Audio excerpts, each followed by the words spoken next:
Our next speaker is Carolina Miranda. She has spoken in all 3 other series and is back on Feminine Harbor stage for the last time as a storyteller, at least for this decade. She hopes to come back in 10 years to offer hindsight perspective of what it meant to be in her 40s. As an immigrant woman with so many intersectionalities, she'll be sharing some crucial moments about her life story, where it became obvious to her that the guidance of other women is so important, that at times it was also life-saving. She is a single mother, originally from Brazil, and she has recently understood the importance of openly reclaiming her Indigenous ancestry, albeit filled with intersectionalities, so that memory, connection to the land, and human relations and stories can continue to defy any inhumane systems. She is an educator in Ontario and holds a Master's of Education with focus in female leadership. She created Feminine Harbor and is the co-chair for the Women's March Waterloo. She writes essays, poetry, and articles on the importance of memory, feminism, family, and relationships in her spare time. Please welcome Carolina.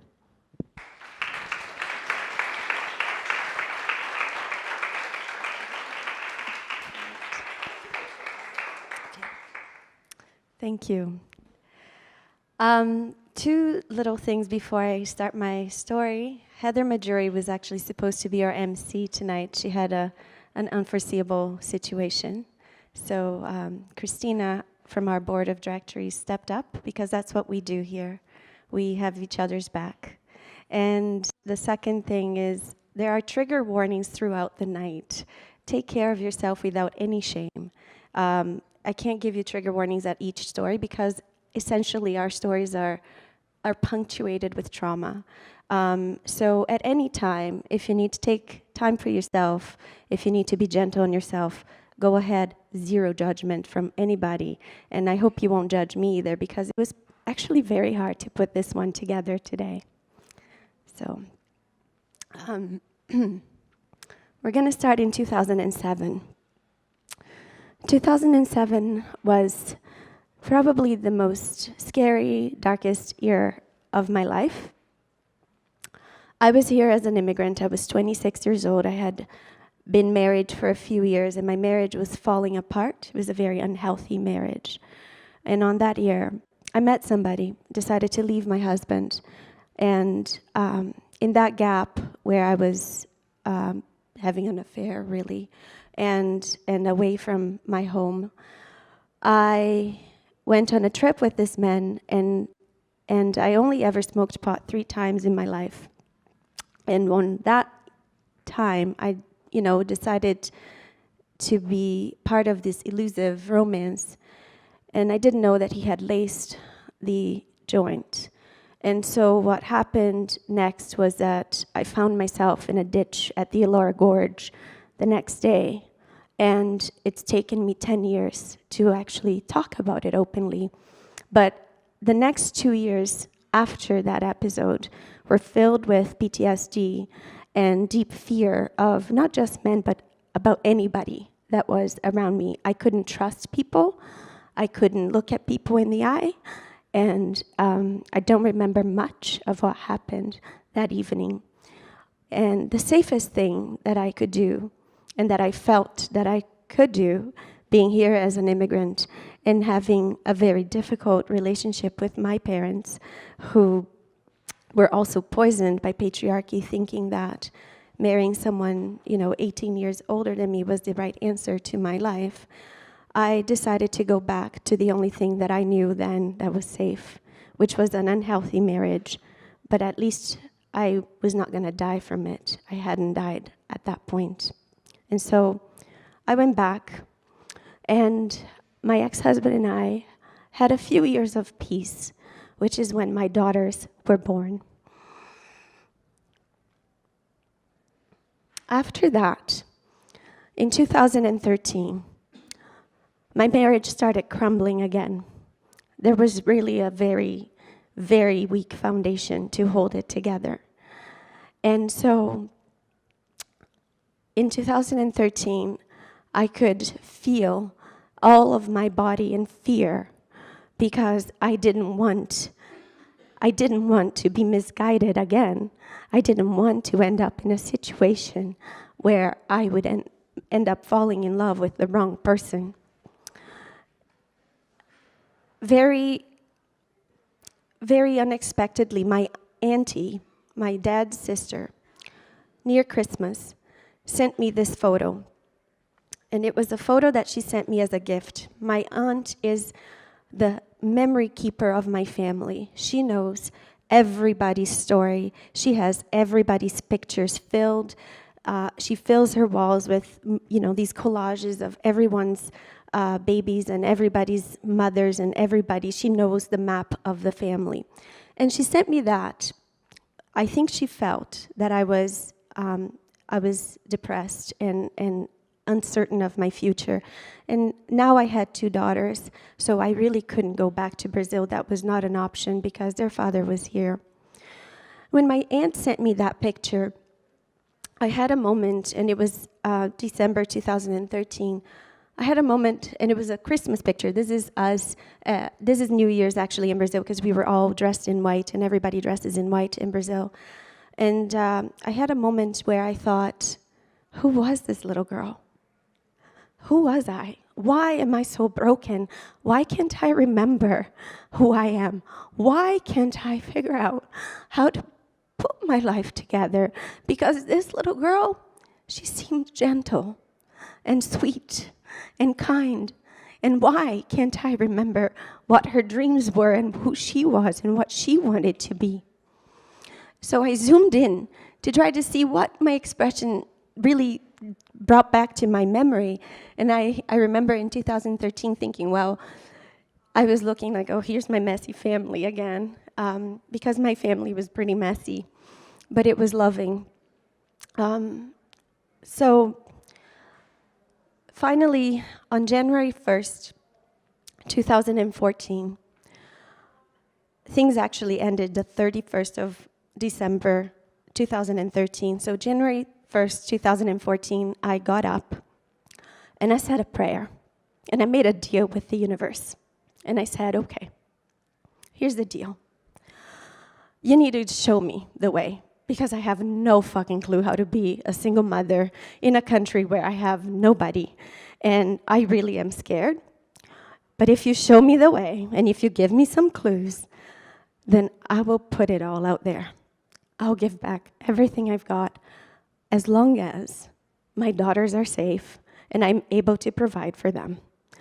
So we have a deal, universe. And on that day, a friend of mine from Port Dover, who had been a really close friend of mine, I had very few friends then, she said, why don't you bring the girls over here for New Year's Day and have dinner with us?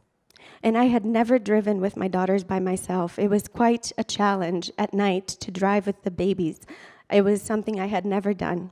So I went from Kitchener all the way to Port Dover, and I thought, this is the first clue. I need to go to Port Dover and be with these people who are few people who know me here and who love me. When I got to Dover, my friend took me, she said, how about we go to this friend's house? They're having dinner and they have kids. And I said, sure. And when I got there, this family was incredible, messy, loving, reminded me much of my own. And these 3 women who I didn't know at the time who were related said to me, why don't you just go down to the bonfire? Go down to the bonfire, we'll take care of the kids. And it was the first time in the 2 years that I had had children that anyone had offered to take care of me in such a loving way. Just without anything that was there to, oh, she needs to go do the dishes. No, it was go and enjoy. Go be a human being. So I remember sitting by this bonfire, and it was -30 outside, and thinking, this is it. This is the light, and this is the warmth. It's gentle, and this is what I need to look for. It's the women around me. It's the women who are going to keep me safe.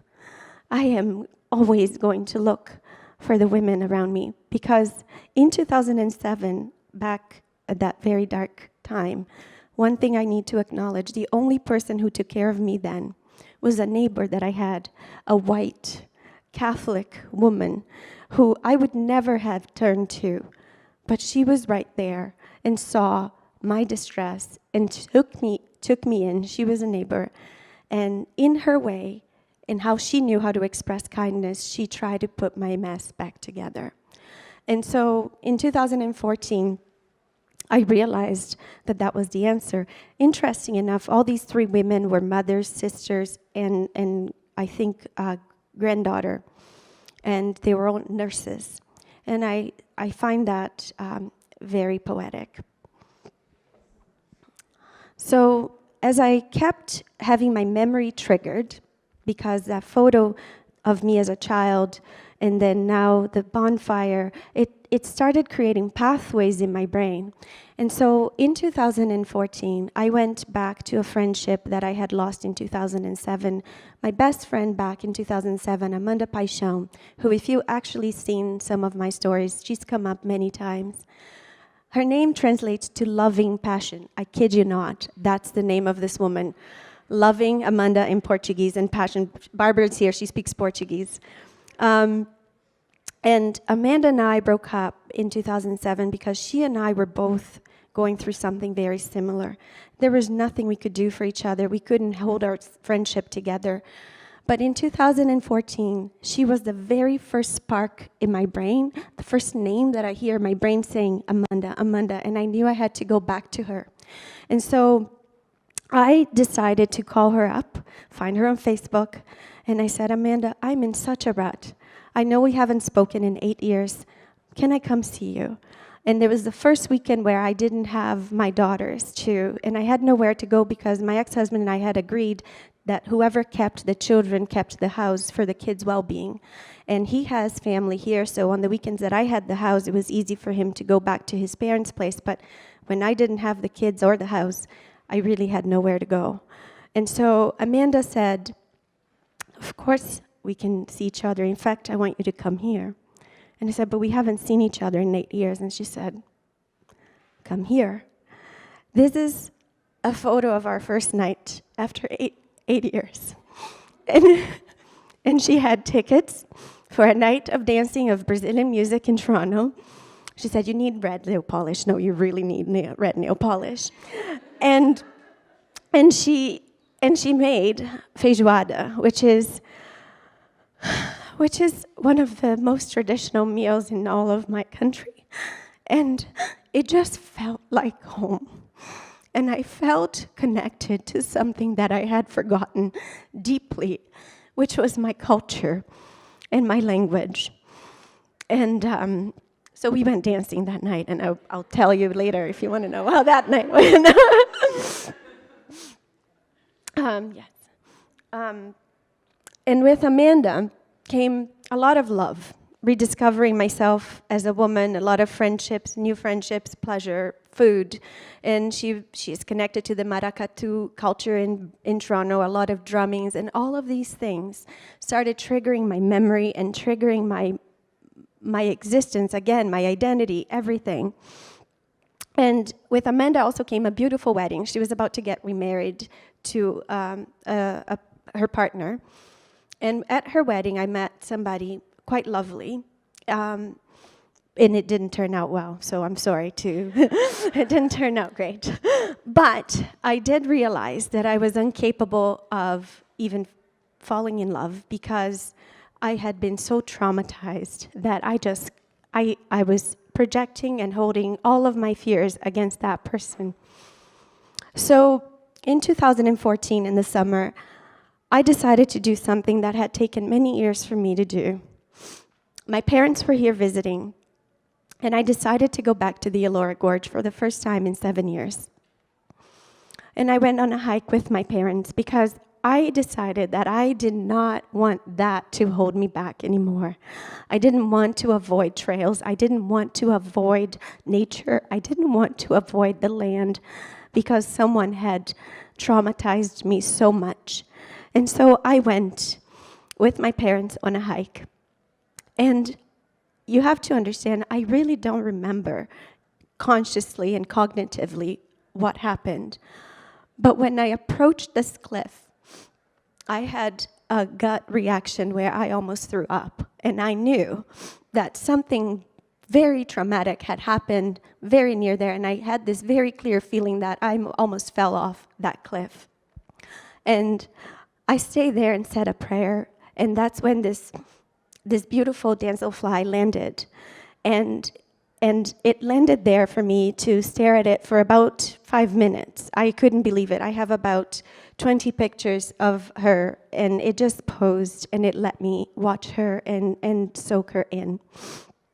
And so I knew that that was a gift and a clue, that one of the many that I have received. And so I decided to take that and start trusting again, and trusting my healing and my intuition. Also, I want to say, when I have these weird, they're just inklings. I am also a very intellectual person, and I like to know stories, and I like to know history. So I went home and I looked up, more about the Elora Gorge. And I found out, and I really want to bring this here tonight, that there's a story about the gorge and in these cliffs around there, that it's the Lover's Leap. I don't know if you've ever heard of it, but apparently it's where a white man had died, and then his indigenous lover who adored him jumps off the cliff because she couldn't live without him, and she couldn't dare live on without him. And I think that's bullshit. I think that's pure fucking bullshit. There is no jumping off cliff that is romantic, and we need to stop thinking that shit is at all beautiful. So, me and the damselfly, we stayed safe back here, and fuck off, Lover's Leap. Okay, so I got that out. We can change that slide. And what happened? Bullshit. Fuck that. So what happened next was something that I only realized actually while I was putting this slide together. After that trail, when I went to the Elora Gorge, I decided to go back home with my parents.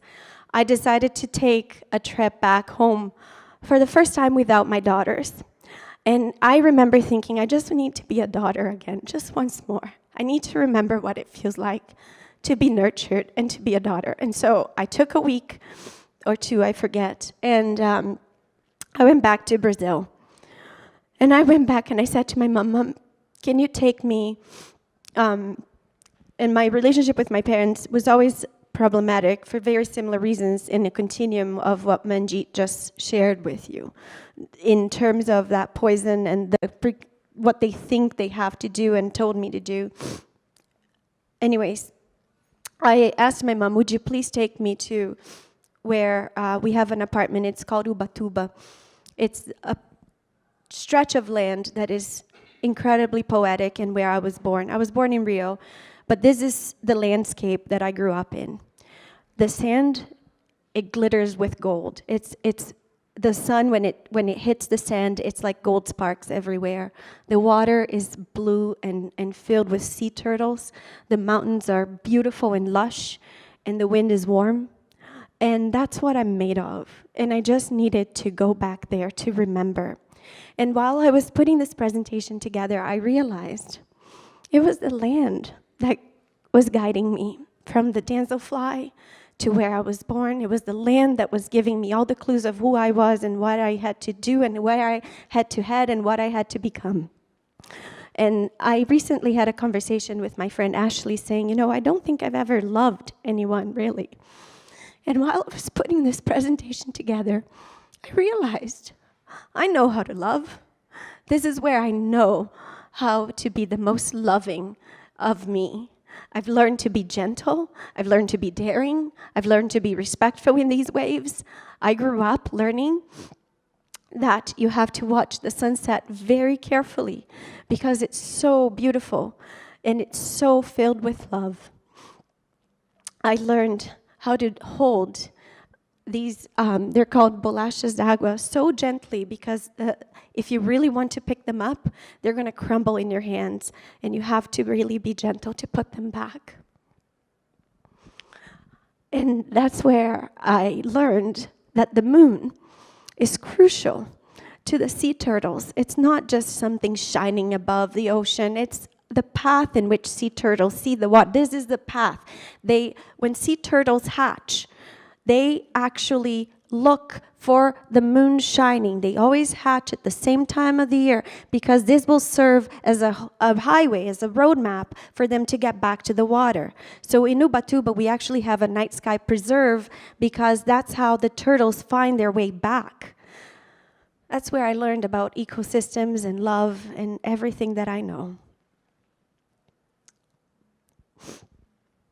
That's where I found love again, when I was looking for it. Thank you. And so when I came back, I knew that I needed to surround myself with the most precious women I could spot. And they were not in magazines. They had to be around me. They had to be beside me.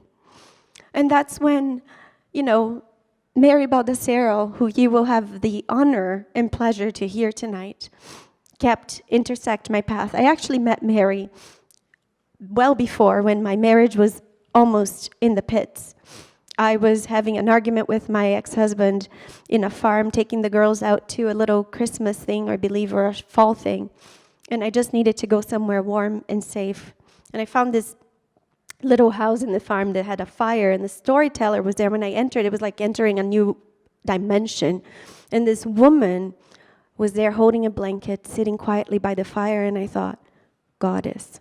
Ooh, oh my gosh, there is a goddess, and this is right here where I'm going to stay. And one of the things I really want to say is that Mary became a clear mirror to my grandfather, and he was very loving and a gardener and very Catholic, and a man that was also very connected to the land in his own ways. He had the most beautiful rose garden in the whole neighborhood. And so Mary became my mirror and one of the pieces of my family that I didn't have around me. Heather, who couldn't be here tonight, regretfully, was also another piece of my puzzle that I needed to bring together back to remember who I was. Heather is an Indigenous woman, a strong Indigenous woman in this community. And at the time, also, I met her a few years prior when I saw her singing with the Blue Sky Singers at the Empty Space Impact Theater, which I was a member. I was one of the first members of the Empty Space 10 years ago, if you know the theater company. And I fell in love with the Blue Sky Singers, and I asked Heather if she would come to Feminine Harbor, and we turned out to become good friends. And the more I remembered about my story, because once you get memory triggering, it all comes, and it starts coming in different ways and pathways. And so I said, Heather, there's this story about my great-grandmother that she was Indian. That's how they refer to her, but that's all that I got. And so luckily, my grandmother is still alive, and I said, Grandma, you need to tell me more about that. And so Heather held my hand a few times over when I realized that my brown-skinned grandfather became an alcoholic because he was fleeing the destitution of his land up north in Brazil. And the more I dug, the more the story is the same, all the way from the north to the south of this continent. I was born with very light skin. My parents made the choice to protect their children, and people make choices to be safe in different ways, if they can and when they can. When my grandpa got to São Paulo, which is where they live now, there were signs in the streets saying, keep the city clean, kill a brown man. So I can understand why he became an alcoholic. I can understand shame, and I can understand why my mother raised me through circular ways of knowing without knowing that that's what she was doing, because carrying that heritage would have been lethal, and it was easier to hide if you could. And so Heather became a guide and a mirror to me here in understanding that aspect of my story and those traumas that were passed on to my family. And Marjorie, my dear friend Marjorie, who you will also have the honor to hear tonight, became my guide and my mirror and my piece of the puzzle with my aunt. My Aunt Luciana was adopted, and I grew up with her around me, and this was the first Black person I loved. And I know, white feminism says, oh, we are all individuals, but I really think that love is only learned through relationships. How else are we going to learn? And my aunt died very young because of all the traumas and because of all the things that she was not able to comprehend. She left 3 beautiful children who also struggle behind, and who I try to encourage and support as much as I can from here. And Marjorie always makes me think of all that my aunt could have become had she had a better chance, a more gentle culture around her, because Brazil is vicious. Thank you. Yeah. And all of that started pouring in memory and very different pathways, and each woman becomes a pathway and a neural pathway. Each woman with her story becomes something that you start looking at differently as soon as you open your mind to seeing them. And surely enough, I became aware that I had forgotten many women. Recently, I connected with this auntie here who was one of my mom's best friends back when we were still in Rio de Janeiro, where I was born. And I said, Tia Simone, I just remembered the other night, you taught me to look at the stars. I remember you showing me the constellations, and I had forgotten that memory. And she said, oh, I hadn't. I'm so glad you remembered it. And I can see you became everything that I said to your mom you would become. And these women surrounded me with love and guidance all along. And for some reason, patriarchy is so toxic that it made me forget. And in this pursuit of higher education or a better life, where my father pushed me to go to a different country to study and to leave. We leave the land, we leave the stories, we leave the connections, we leave the women, and we leave everything that we know that is actually worth fighting for.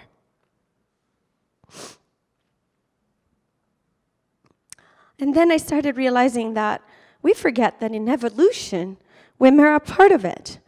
I posted this on my Facebook after being irated because they were celebrating the evolution of Lucy. And Lucy is a female primate, and they put a little stick person there looking like very masculine. And I thought, fuck that.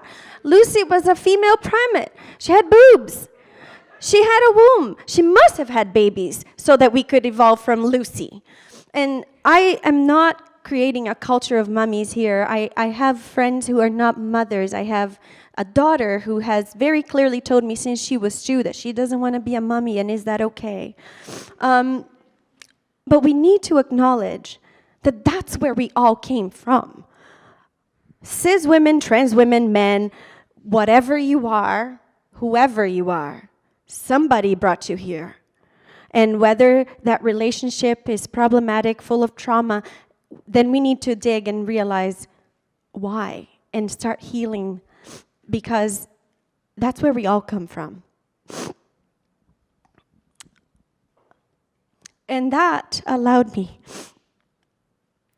to understand and forgive and reconnect with this incredible woman who is my mom, who is a force to be reckoned with, whose skin is the same color of the earth that she is riding on, and I have no fortune of having her melanin, but she's incredible. And a few years ago, she sat down and said, I did the best I could. And I said, I get it now.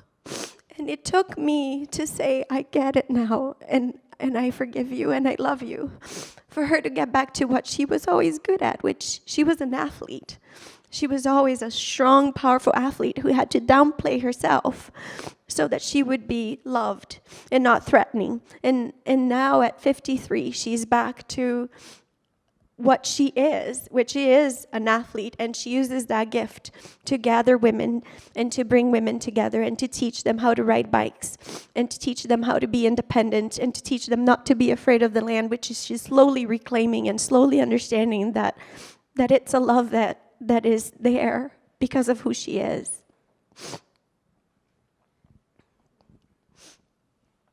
And so that allowed me to look at myself from that little picture to all these other moments and other things that were important to me that I had forgotten. Things that I hadn't looked at. We had this tradition in my house where at Christmas time, we'd always pull out the photo albums and look at it. And I started saying to my mom, just send me some photos, just send me some photos. And I realized,